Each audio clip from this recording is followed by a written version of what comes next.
Hey there, Sharon Horne-Ellstrom here. Welcome to day 197 of our Be a Better You annual challenge. Today we're talking about mental health, of course, and mental well-being all this month, but we're focusing on the topic of mindfulness. This is one of those topics that I know I personally need to work on because I dive really deeply into studying it every time it comes up, and I look for ways to have it benefit me as well as for me to practice it. So I'm going to share those things today. I'm going to share 10 benefits of being mindful. I'll define it first, as simplest definition I can think of, and then give ways that we can practice that in our everyday life. Why? Because I know I need to do that too. Mindfulness is being in the present moment without judgment, meaning just going with the flow. I am not very good at going with the flow, according to most of the people that I love and care about and that are close to me. I want to change and control and make sure everything is awesome for everybody.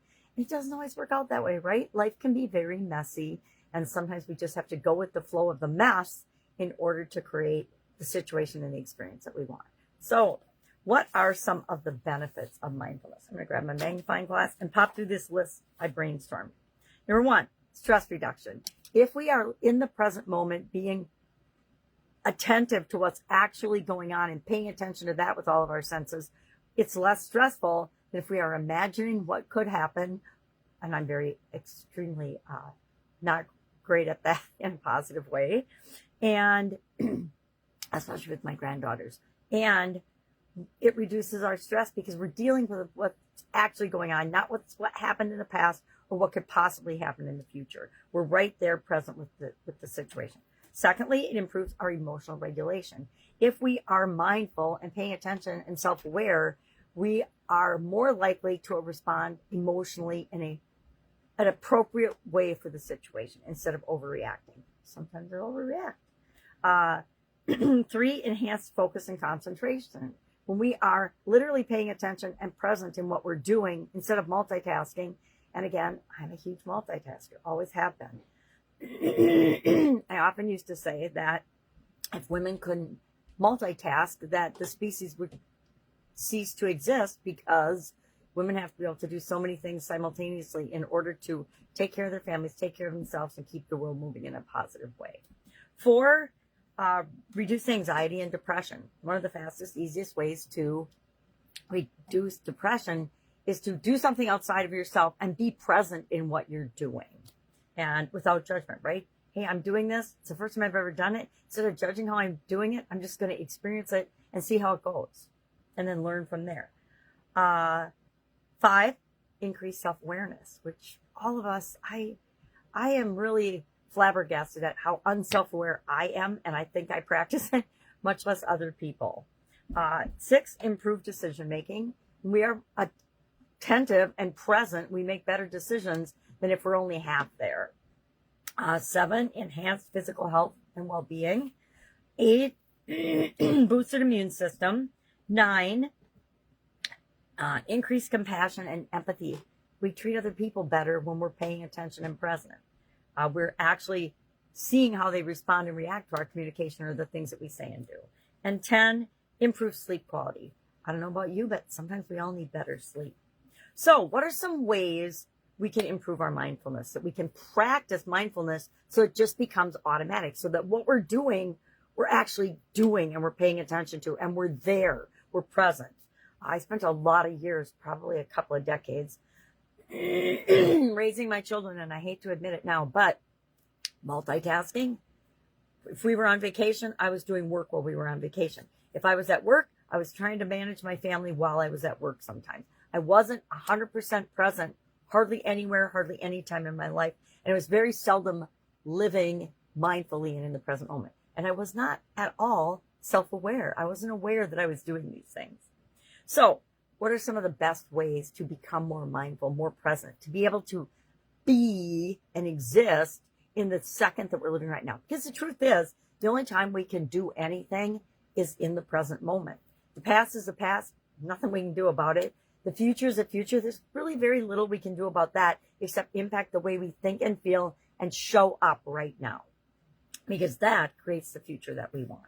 So one of my favorite ways is, of course, meditation. I've got a meditation app, a hypnosis app that I listen to every single day.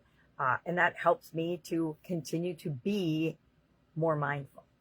Mindful walking. When we walk, I used to walk in the park every day, or somewhere every day, and I'd have headphones in. I'd be listening to a webinar or a book on tape or something.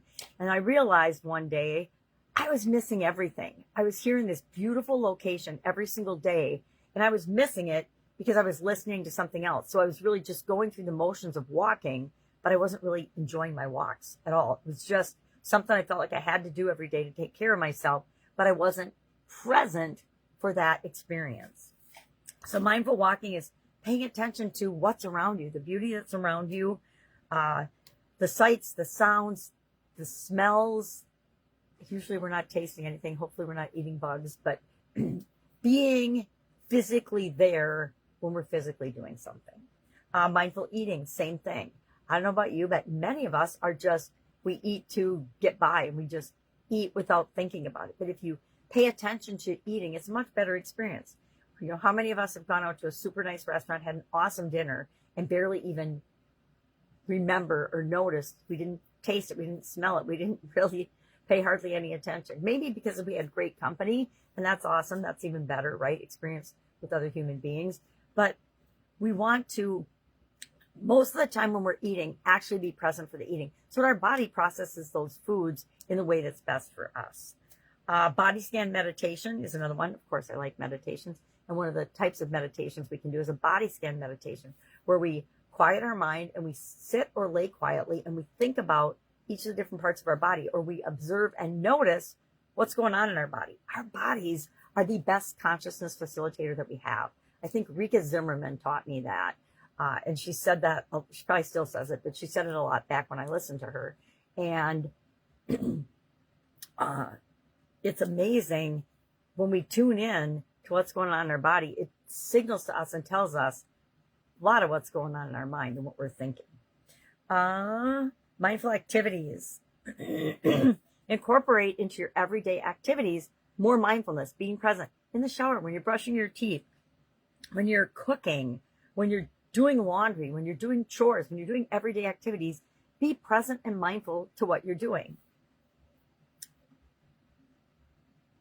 So today, what are we going to do? We are going to do something mindfully. You pick, you choose what it is that you want to do, but do it and be absolutely present to the best of your ability. I like to say be 100% present, but I mean, come on, let's be honest. We're not. We're very easily distracted. But how can you bring yourself back to, just like mindful meditation is you're calming your mind, focusing on your breath. This is my definition, okay? Calming your mind, paying attention, focusing on your breath. And then when your mind wanders, bringing it back to center, bringing it back to calm and peace and whatever is the purpose of your meditation at the time. If it's mindfulness, it's bringing it back to the present moment. The present moment is you're safe, you're relaxing, you're breathing, you're tapping into what's going on in your body, etc. So today, pick one thing that you can be attentive to or mindful to. Mine, I'm going to be mindful when I'm with my grandbabies, my grandchildren today, because I am often not mindful when I'm with them. And that's a mistake I feel like I made with my kids, and I don't want to repeat it with my granddaughters. And then I think my emotional regulation and my responses will be less stressful and calmer moving forward. All right, if I can help you in any way, hit me up and ask. Let's have an amazing day, and I will, of course, be with you tomorrow.